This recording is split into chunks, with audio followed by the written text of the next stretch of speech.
Benimle yaşlansın, yaşad olsun istedim. Səhvlərimdən hər dəfə dərs alsın istedim. Benim doğrularım ona gelse de yanlış. Geyim değil, alnı açıq olsun istedim. O kadar xoşbəxt olurdum onun yanında. Uşaq kimi gözlerim gülürdü anında. Vaxt o kadar tez keçirdi, lap elə bil ki bizimle düşmənlik var idi zamanda. Neylesem de olmadı, sıktı gitti kalmadı. Ah bir ömür tükendi gitti.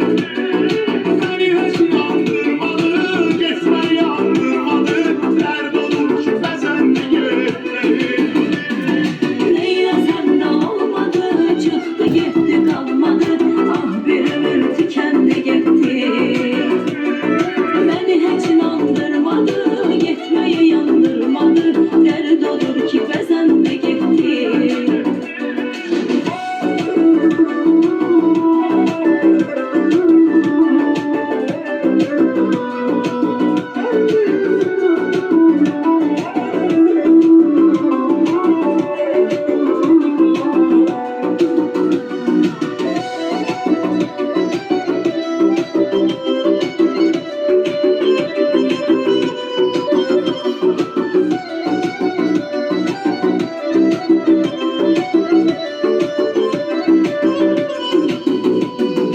O zalıma gözlerimin didesi değerdi.